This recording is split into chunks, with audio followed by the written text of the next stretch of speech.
Greetings, South Africa. This week on LNN, we take a look at the election drive. Who are we gonna vote for? David Kabuka goes to Brazil. When we had the World Cup, even our criminals behaved themselves. We look at the state of education. 1, 2, 3, 4, 5. Chester missing interviews. CNN's Richard Quest. You're very kind. Did you hear that? He's like the European Guedi Montage, this guy. And Danny K joins us in studio. And it hurts so bad. Please don't miss it.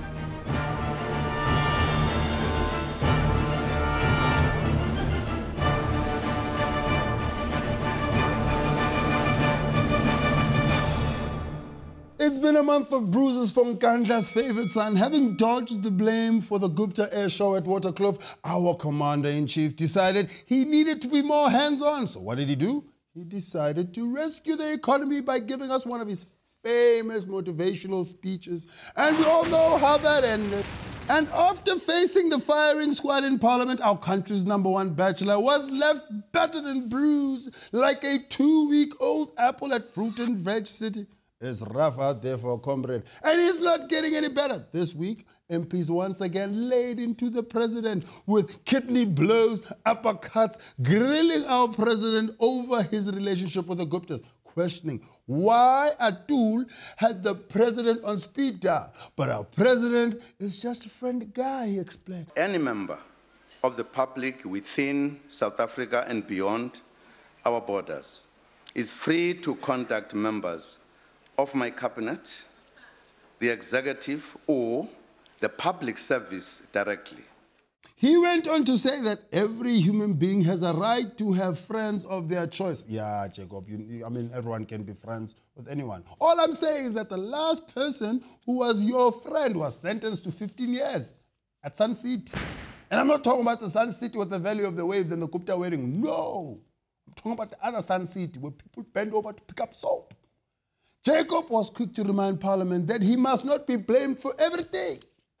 You know, my name is dropped everywhere. Whoever does something, I can tell you, even if there's a car accident, Zuma, you know? Shame, poor Jacob. Complaining that people are using your name all over the place is so last week, yes. The president is responsible for everything bad that happens, and all the good that is done by government just happens by chance. Flights get delayed, blame Zuma. The weather is bad, blame Zuma. There's a rent, is too weak, blame Zuma. It seems like the vultures and hyenas are circling #1 after the honeymoon with the ANC, and that Juju is now talking about his own political party. Now, even sushi stalwart Kenny Kunene has voiced his disillusionment with the party he calls home. In an open letter to our president, KK voiced his disappointment in the ANC, and in particular, our numero uno, who he described as a tyrant and an emperor with no clothes. Look, when a socialite who specializes in nightclubs and semi-naked women starts giving you advice, then you know, right, things are going downhill. Next thing you know, you'll be getting a letter from a hobo, Jew. An open letter from a hobo. Now you're asking, why is it an open letter from a hobo? Because he can't afford an envelope. I mean, come on, really. This is getting too much. If you ask me, if you are a clever black, you become a farmer. If you are part of a rival faction, you get deployed somewhere cold. I don't know about you, South Africa. I feel like Jacob Zuma broke the ANC. It was like a toy he was playing. He was there going, reminds me of the Amstel. Look at it. Eh? And then he's like, yeah, don't worry, focus here. Don't worry about the broken things. Focus. The ANC is a bit disgruntled at the moment, and members are lambasting. Or talking against the organization. Take a look at this. My first concern is the sunset clause. You know, it seemed like a very, very good idea at the time. You know, nationalization was an ANC policy. Now, if you say the N-word, they'll get rid of you. Like you said, or something like that. Without the ANC, there's no democracy, comrades. When you are a counter. Because ANC is a movement made by the people that is connected to the president. And the president right now is busy Guptarizing our country. Passing. But the ANC wrote the Freedom Charter, comrades. And they also wrote they drafted one of the most sophisticated constitutions the world has ever seen. And then? Everyone has a right to education. Everyone has a right to sleep with a man.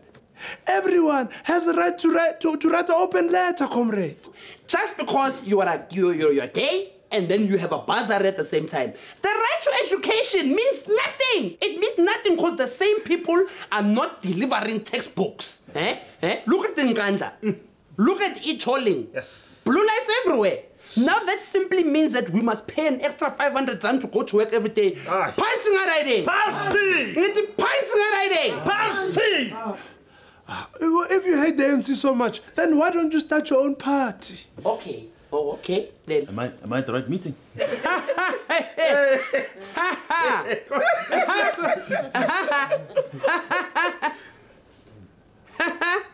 Okay, that was very funny. So now we're bringing humor into this organization. Elections are here. They're here, the elections. Who are we voting for? ANC! Pambili ANC! Chisa! Chisa! The comrades are confused. Well, they're not. They're very sure who they're voting for. Very, very sure. Very, very sure. South Africa, don't go anywhere. We'll be back after the break with David Kabuka, who's in Brazil. We talk about the state of education in South Africa and Chester missing interviews Richard Quest from CNN. Follow us on Twitter, Facebook, send us emails because we read all of them. Every single one, even the ones where you're like, we read it.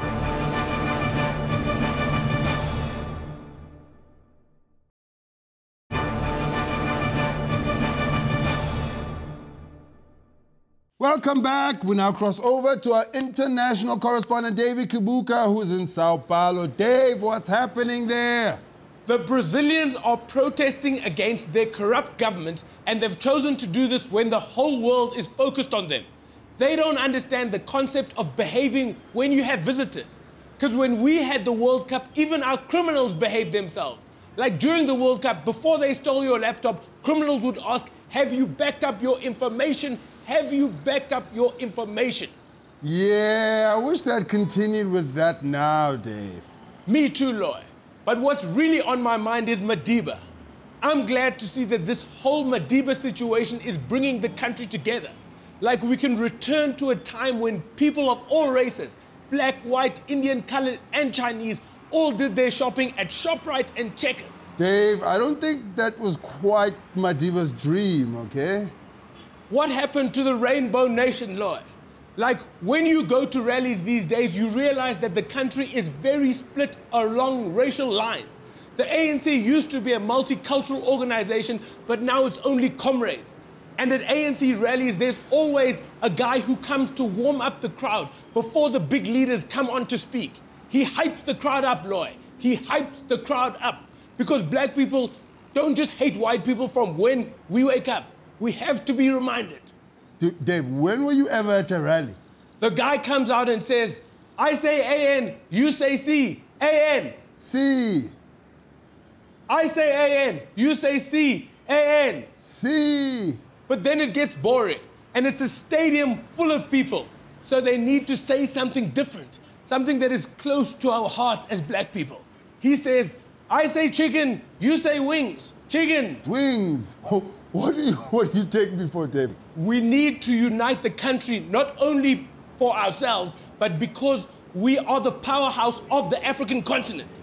Like, since the borders have opened, all sorts of Africans have joined us here. Like Angolans, Botswanans, Congolese, Zimbabweans, more Zimbabweans, because they were having a clearance sale in Zimbabwe, and our government bought a whole lot of them and placed them strategically at traffic lights. And they placed one in the rugby team. What I'm saying is South Africa has a responsibility not only to itself, but to the African continent to live out Madiba's dream. But Dave, what has this got to do with Brazil? Thank you, Loy. Dave! Well, South Africa, that's David Kabuka. We'll see him next week. Now, one woman who never seems to be out of trouble, it's Minister of Basic Education, Angie Motshekga. Damn, I mean, when was the last time you heard anything good about her? But it's kind of her fault. Ugogu Angie, ukwate, hure. She's angry, Baba, always angry. Her and her department are being taken to court again. Basic Education Minister Angie Motshekga is full of hot air. Basically, all they want, these kids, they want her to set minimum standards for all schools. Doesn't sound like a big deal now, does it? What could be the problem? Spokesperson of the Department of Education, please tell us something. It is not in anybody's interest to go to court and be mudslinging with an NGO who is a big stakeholder of ours. We respect their opinion, but we also have processes to follow, legal processes that must take place. So legal processes, you say? I'm afraid, South Africa, we've heard this too many times from you guys. Too many different departments for this to even make sense or even hold up. And how can we really trust that you claim to respect equal education when you release statements like this? To suddenly see a group of white adults organizing black African children with half-truths can only be opportunistic, patronizing, and simply dishonest, to say the least. Angie, that was out of line. You used the race card in the wrong place there. Can you please apologize? Please, that's all we want. No. What apology for? Apology for what? I think one student said it best. We will not become pilots. We will not become doctors if we learn under those harsh conditions that we are facing at school. Please, Ma'am Angie, listen to the children, man. Eh? No. If we do not sort out this situation of this education problem we have in our country, this country is going the other way. I mean, imagine the country in the future. Don't imagine no more. We'll show you what the country will be like in the future if we do not sort out this education problem. Welcome to this episode of Late Night News Season 489. We today celebrate as a country the election of President Lazarus Mokhale. Finally, South Africa a president with an education. And this has increased investor confidence. Mr. Mokhale, if you did not know, studied for 8 years at a Kulubuse primary school where he received his grade 2 certificate. We managed to catch up with him at a press conference. I am too old for this, yes. So what? Huh? Of course, South Africa. Yes, no, well, yeah, no, well, we have great plans for South Africa, this country of ours, and we will reveal these plans and relieve them next, sometime soon. And as you know, in my vote, we promised education, and we have elected a new minister of schooling. It was difficult. And the winner of the ministerial elections dance-off competition is... The new Minister of Schools has also hit the ground running, wasting no time in announcing that new programs that she will be implementing in her term in office. Yes, we will be introducing new programs to the school syllabus to better prepare our youth for the world. We will now be having TV presenting, hair care, and kwaito to school entrance all the way to grade 2, the last year of school before entering the working world, of course. We have here last year's grade 2 graduate, Dominique Masha, who made the country proud with his mathematical skills. Come, baby, come, Domi. 1, 2, 3, 4, 5, 6, 7, 8, 9, 10, 11. 11. Well done, Domi. Shine. 11. Well done, my boy. Well done. But in other news, the unions are not very happy with Madidi Holdings, the consortium that is in charge of all the beggars in the major intersections in the country. Well, Loiso, the problem is this Madidi consortium who are intent on monopolizing all of the traffic lights, meaning that other groups and individuals are now not able to beg at the more lucrative intersections like William Nicol, John Smart, and Julius Malema Boulevard.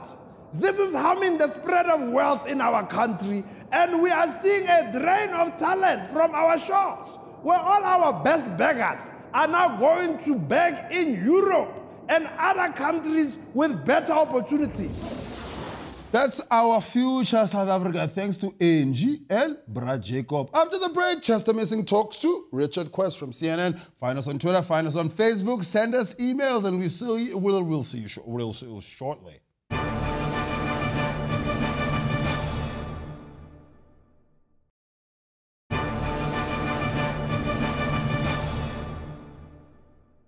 Welcome back. This week, Chester Missing had the opportunity to interview Richard Quest from CNN. Let's see what happened. I am talking to a guy with a voice that could have its own TV channel. Richard Quest, how's it going, man? Welcome to Africa. You're very kind. Did you hear that? He's like the European Gweri Mantashe, this guy. Very nice. Are you in economic exile because Europe's economy is all suck? Look, the truth is, Europe is in a terrible state. Yeah, it is. Now, you don't need me to tell you no, that. What are you doing? However, look at your rand. Yeah. Your rand. Where is it? Disappeared without no, it's trace. gone. It's gone. I thought maybe you came here to fix it. Maybe you're going to sell some ties or something. I don't know what happened to our rand. Our president spoke and then the rand went down. I don't know if it was related. It would be very unfair to suggest that there might be a direct correlation between the distinguished president speaking and the collapse of the rand. This is exactly what I said. You bastard media doing all this stuff. You bastard media. The first guy who's made business cool is you. You are literally the first guy who's made business cool. Do you ever get hate mail from Bill Gates? Cool dude. Cool business, cool markets. Right, pass me my wallet. Get his wallet. Pass me my wallet. You can buy Lesotho with what's in there. All right, pass them money. All right, here we go. What currencies are there? My gosh, you got any pula? You got rands? Look at him. Yes, I know. Oh my gosh, you're gonna give Bladen Zemande a heart attack, guy. No, I'm gonna. No, I will not be a puppet of Western imperialism. You already are. Oh my, well, you would know. Right. Listen, do the international business... What are the most important things in life? They are fresh air. Fresh air, yeah. Food. Okay. Food. Sex. Whoa!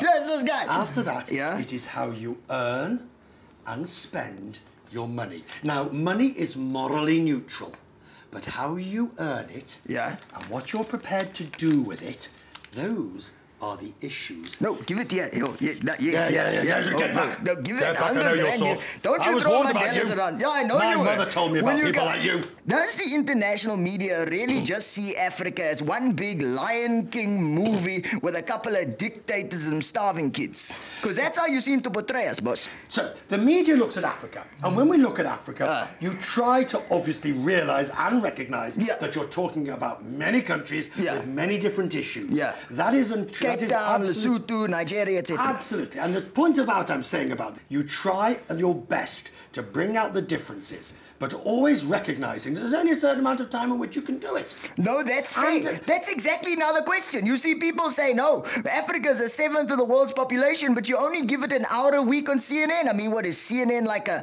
Eurocentric place or what? Oh, no. What? No. What happened now? We put more actually into on CNN from Africa than we would say, for example, in specialised programmes from Europe, the United States, or from Asia. Una manga. Do you have friends in high places? I have lots of friends in high places, mainly in lifts on the 19th floor. So, come here. Yeah, tell me. Can you arrange for my plane to leave from Waterkloof Air Force Base? Oh, yes, I can arrange it. I know exactly the people. Have you ever heard of these guys, the Guptas? Ah, the Guptas. Yeah, they're coming for you, guy. They're coming for you. No, they are a peculiarly South African phenomenon, although they have many interests elsewhere. Yeah. You've got these awesome people on CNN, like that lady, Christine Amanpour. I mean, she's hardcore. Christiane Amanpour. And who's more dangerous? Who's more dangerous? Kim Jong-un, Amanpour. Christiane Amanpour. Christiane Amanpour. You've got to get it proper. Christiane Amanpour. It makes me shiver in my toes. It makes me shiver in my toes. I'm sure it does, but this is the thing. Who's more scary, Kim Jong-un or Christine Amanpour? Who would you like to be trapped in the elevator from the 19th floor with? Kim Jong-un. I'm not saying a word. Back to the crystal ball. Have you ever heard anyone cry after a Christiane Amanpour interview? Have you ever seen that happen? Have I ever seen anyone... No, of course I haven't. But they rise, it's Christiane Amanpour! Because she seems hardcore. She's a very, very good, strong, dedicated interviewer Guy, if your voice was any deeper, we'd need a mining license. How much of the police killings at Marikana actually affected South Africa's image overseas? On a serious point, there is no question that the Marikana killings had a very significant effect. Really? Yes. There are riots in Spain, Portugal, Greece, Turkey, everywhere. Thatcher dies, they got death parties. Why does Africa get such a hard time if anything happens here? It's a very good question because of the nature of the way those riots took place. Because of the nature of the way those people were killed. I have a question for you. Yeah, you ask, and then I will clap you with my mic. Time to put some honesty and truth and dedication into this proceedings. He's killing me! Honestly, Mr. Missing. Yes. Just answer the questions as they're asked, please. Yes, Mr. Quest. And please do not let's have any more of your bombast and nonsense. How long is it, do you think, before you will retire or be arrested? At least a week. At least a week, maybe 2 weeks. Will Jacob Zuma win the next year's election? Yes, no, that's guaranteed. That is more guaranteed than, I don't know, than Donald Trump's hair being fake. It is about as guaranteed as it gets. Richard Quest, you're a genius. Thanks for talking to us. Go tell the world that Africa's awesome. I'm out of here. Thanks for coming. Thanks. I don't let them revoke your visa at Home Affairs. How did this guy get in the country? Now it's time for Deep Fried Man. Yeah, Danny K, Deep Fried Man, LNN, can we talk to you for a minute? In Parliament, they've been questioning Jay-Z about the Guptas and Gaddafi's cash money. His lack of answers is making him many a new enemy. Even Kenny Koneni says he lacks integrity. Meanwhile, Pravin has had some words with the press. He was like, stop being so depressed and stressed. It's all over the world that things are tough. People in Brazil are trying to out-toy us. So why not be positive? Let's all try it. Education's in crisis, just deny it. Mochecha says we find no reason to riot, even though most of us just don't buy it. No. Anyway, I got news for you. If you were one of those dudes who was like boo-hoo when Tats the black dude was replaced by a Jew, get over it because now there's two. Tell him, Danny. You wanna know how it got so bad? The state of education in our nation. Mochecha says don't blame me, but it's time to take responsibilities. And it hurts so bad, we can't believe it. Tata Madiba, but though we feel so sad, let's try and celebrate the life that he had. Yeah, yeah, yeah.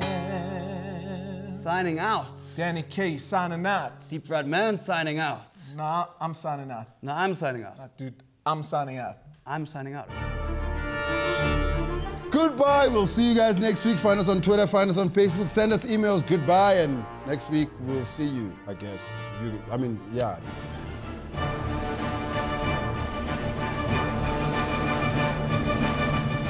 News that moves. ENCA.com.